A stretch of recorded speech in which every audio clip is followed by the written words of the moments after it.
지금 그는 불안에 사로잡혀서 망설이고 있었어요. 이게 발각되면 모든 게 끝장인데 이제라도 그만두는 게 낫지 않을까? 그때 그의 내면에서는 또 다른 목소리가 들려왔습니다. 떨지 마. 이제부터 넌 에서가 되어야 돼. 네가 목적한 것을 얻으려면 이렇게 해야만 된다고. 하지만 내가 이렇게 아버지를 속이고 무사할 수 있을까? 바보 같은 소리. 넌 지금 아버지에게서 마땅히 받아내야 할 것을 받아내려고 할 뿐이야. 야곱은 아버지의 천막 안으로 들어갔습니다. 이삭은 염소 가죽을 깐 바닥에 비스듬히 누워서 초점을 잃은 눈으로 허공을 응시하고 있었습니다. 움푹 패인 그의 눈은 시력을 잃은 지가 오래였어요. 구부정하게 굽은 등, 주름진 얼굴, 쉴 새 없이 떠는 손가락, 모든 것이 지난날의 세월의 흐름을 말해주고 있었습니다. 이삭이 인기척을 느끼고 고개를 들었을 때 야곱은 떨리는 목소리로 말했습니다. 아버지, 네가 누구냐? 이삭은 깜짝 놀라 되물으면서 귀를 곤두세웁니다. 시력을 잃어버린 후로 이삭은 눈 대신 귀로 사람을 구분해 왔거든요. 이삭은 지금 에서의 음성을 기다리고 있었는데 야곱의 음성이 들려오니까 깜짝 놀랐던 거지요. 그러자 야곱도 가슴이 철렁 내려앉았습니다. 아버지가 내 목소리를 알아보시는구나. 야곱은 두려웠지만 여기서 돌이킬 수는 없었습니다. 이제 끝장을 내야만 했던 겁니다. 야곱은 목의 근육에 힘을 주어서 낮고 굵은 목소리를 내려고 해보았어요. 그러나 입술 사이로 나온 것은 거칠고 쉰 음성뿐이었습니다. 저는 아버지의 맏아들 에서입니다. 아버지 말씀대로 사냥을 해서 고기를 요리해 왔습니다. 어서 드시고 저를 축복해 주십시오. 무언가 석연치 않았던 이삭은 심드렁한 얼굴로 다시 묻습니다. 생각보다 빨리 돌아왔구나. 어떻게 그렇게 빨리 사냥감을 잡았느냐? 야곱은 다시 한번 움찔했지만 애써서 침착하게 대답합니다. 아버지의 하나님이 저를 도와주셔서 사냥이 쉽게 되었습니다. 하나님이 도우셨다는 말은 이삭의 평소의 어법이었습니다. 위험에서 벗어나거나 기대하지 못한 일이 일어났을 때면 이삭은 입버릇처럼 말했거든요. 이건 하나님이 하신 거야. 야곱이 지금 그걸 흉내내고 있었던 겁니다. 아버지가 자신을 믿게 하려고 그는 하나님을 끌어들이고 있었던 것이지요. 이삭의 표정이 한결 누그러졌습니다. 하나님이 이 아이에게 사냥감을 쉽게 잡게 해주셨다는데 굳이 그 말을 의심할 이유는 없었으니까요.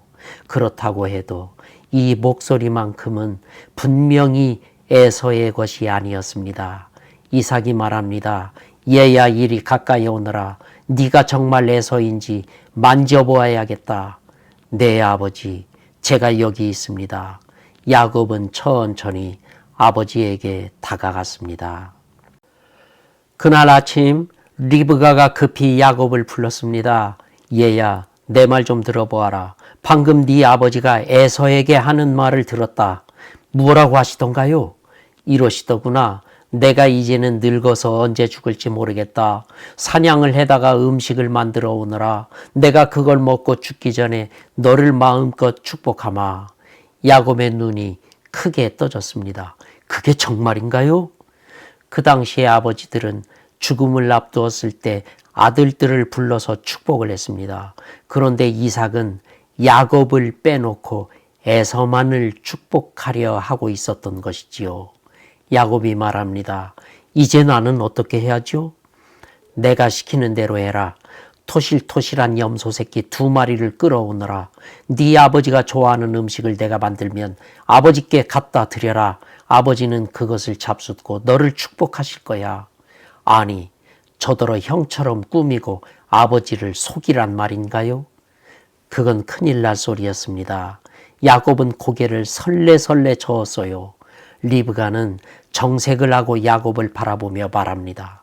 그럼 너는 아버지의 축복을 받지 못해도 괜찮으냐? 네가 이 집안의 후계자가 되지 못해도 좋으냐 이 말이다. 야곱은 생각에 잠겼습니다. 오래전부터 그는 가문의 후계자의 자리를 동경하고 자신이 그 자리에 오를 기회가 오기만을 기다리고 있었습니다. 지금은 그것을 성취할 수 있는 절호의 기회였어요. 그가 이 기회를 놓칠 수는 없는 것이지요. 하지만 아무리 그래도 어머니의 계략은 엄두가 나지 않는 것이었어요. 보세요, 어머니. 형은 온몸에 털이 나 있지만 저는 맨송맨송합니다. 아버지가 당장 나를 알아볼 텐데 그렇게 되면 축복은커녕 저주를 받을 게 뻔하지 않습니까? 저주는 이 어머니가 받으마 너는 내가 하라는 대로만 해라. 야곱은 결기 어린 리브가의 말에서 거역할 수 없는 힘을 느꼈습니다. 마침내 그는 어머니가 시키는 대로 하기 시작했습니다. 리브가는 염소고기를 남편의 입맛에 딱 맞게 구웠습니다. 그리고 에서의 채취가 밴 옷을 꺼내서 야곱에게 입히고 염소 털을 그의 손과 목덜미에 붙여주었습니다. 야곱은 자신의 손을 아버지의 손 위에 가만히 올려놓았어요. 이삭은 털로 덮인 아들의 손등을 더듬더듬 만집니다. 이상하게도 목소리는 야곱의 것인데 손은 에서의 것이니 이삭은 난감하기만 합니다. 얘야, 사실대로 말해라. 참말로 네가 나의 큰아들 에서 맞느냐? 예, 그렇습니다. 야곱은 숨을 죽인 채로 꼼짝도 하지 않고 있었어요. 야곱의 침묵은 마치 이렇게 아버지에게 호소하는 것만 같았습니다. 아버지, 제발 저를 믿어주세요. 저는 당신의 맏아들 에서입니다. 마침내 이삭이 깊은 한숨을 쉬며 말했어요. 네가 사냥해 온 고기를 가져오너라. 그것을 먹고 복을 빌어주마. 이삭은 야곱이 내민 음식을 천천히 들기 시작했습니다. 배가 차고 포도주 기운이 올라왔을 때 그의 기분이 한결 나아졌어요. 내 아들아, 이리 와서 나에게 입을 맞추어다오. 이삭은 아들이 입은 옷에 코를 대고 깊숙이 냄새를 들이마셨어요. 벌판의 냄새, 사냥꾼의 냄새가 코끝에 적셔졌습니다. 이삭은 아들을 축복하기 시작했어요. 나의 아들에게서 나는 냄새는 주님께 복받은 땅의 냄새로다. 하나님은 너에게 이슬을 내려주시고 땅을 기름지게 하셔서 곡식과 새 포도주가 넘치게 하시리라. 민족들이 너를 섬기고 너에게 무릎을 꿇을 것이다. 너는 너의 친척들을 다스리고 그들은 너에게 무릎을 꿇을 것이다. 너를 저주하는 자에게는 저주가, 너를 축복하는 자에게는 복이 있을지어다. 축복이 끝나자 야곱은 아버지의 뺨에 입을 맞추고 조용히 일어나 밖으로 나왔습니다. 질펀하게 땀에 젖은 이마를 훔쳐내며 그는 안도의 한숨을 내쉬었어요.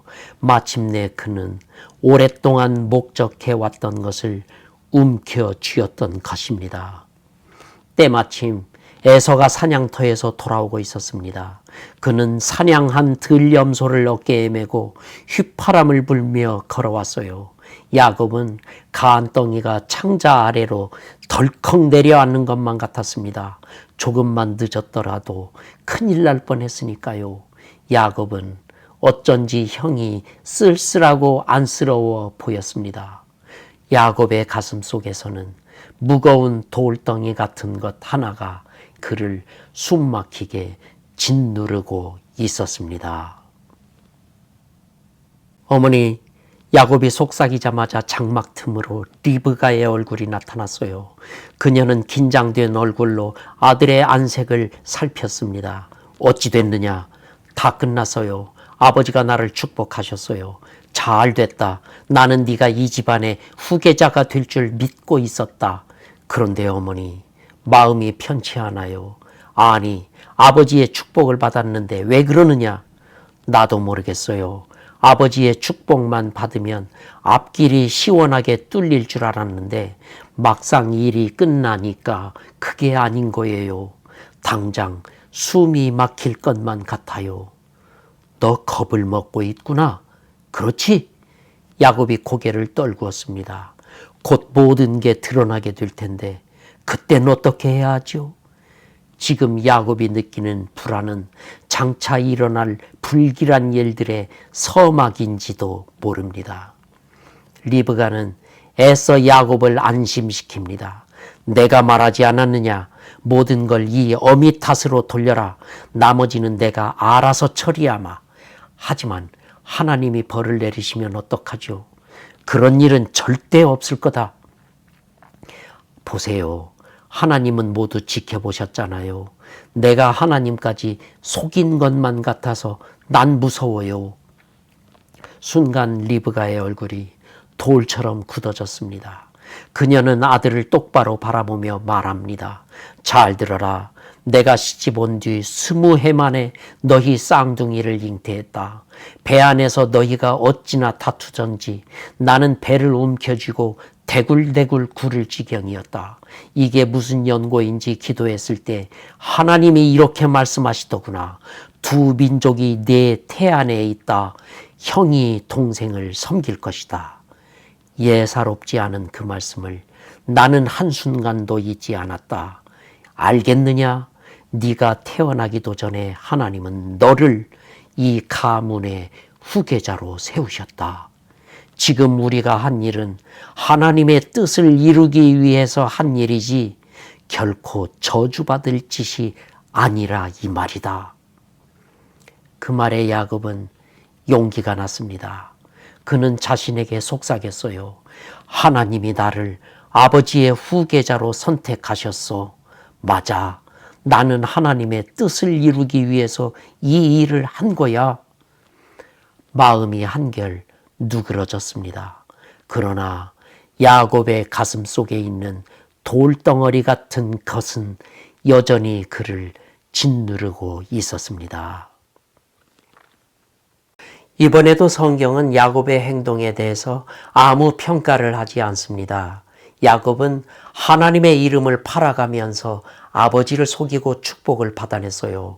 그럼에도 성경은 거기에 대한 아무 논평이 없습니다. 다만 야곱의 행위를 있는 그대로 보여줄 뿐이죠. 왜 그런 것일까요? 혹시 성경은 이 문제를 우리에게 숙제로 남겨두고 있는 건 아닐까요? 우리 스스로 고민하고 씨름해서 그 답을 찾도록 말입니다. 야곱은 움켜쥐고 놓지 않는 사람입니다. 그는 무언가를 차지하려고 마음먹으면 그것을 얻을 때까지 끝까지 물고 늘어지거든요.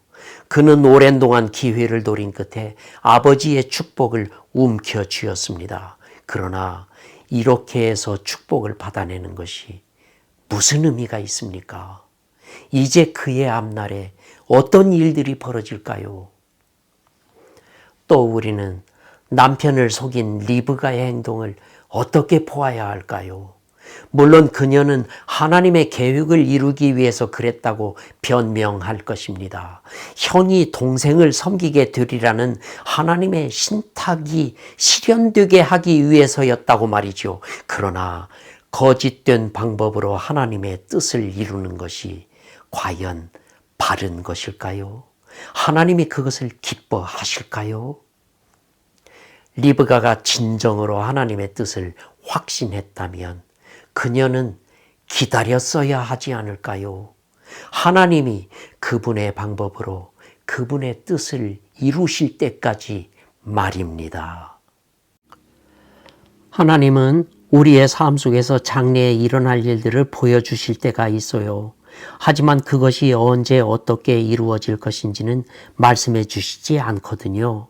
그것은 하나님의 때에 하나님의 방법으로 하나님이 직접 하시니까요. 우리는 그 때를 믿음으로 기다릴 뿐인 것입니다. 그렇습니다. 신앙은 기다리는 것입니다.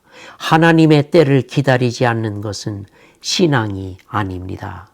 야곱과 리브가는 하나님의 때를 기다리지 않고 하나님보다 앞서 나갔어요. 또 그들은 하나님의 방식이 아닌 자기 방식으로 하나님의 일을 하려고 했어요. 우리도 그럴 때가 있습니다. 우리는 하나님보다 앞서가면서 마치 그것이 하나님을 향한 열정인 것처럼 착각하기 쉽거든요. 그러나 그것은 자기 집착에 불과할 뿐입니다. 또 우리는 거짓을 행하면서 하나님을 위해서 그렇게 한다고 자신을 정당화하기도 합니다. 그러나 하나님은 결코 하나님을 위해서 거짓을 행하라고 말씀하신 적이 없습니다. 형제님, 자매님, 날마다 자신을 돌아봅시다. 내가 하나님보다 앞서 나가고 있지는 않은지, 하나님의 뜻이라는 구실로 자신의 거짓을 정당화하지는 않는지. 우리 모두 자신이 집착하고 있는 것들을 내려놓고 하나님의 때를 기다리면서 조용히 하나님을 뒤따르십시다. 시편 119편은 이렇게 말씀합니다. 주님의 말씀은 내 발의 등불이요 내 길의 빛입니다. 하나님의 말씀이 당신의 순례의 여정에 등불과 빛이 되기를 소망합니다.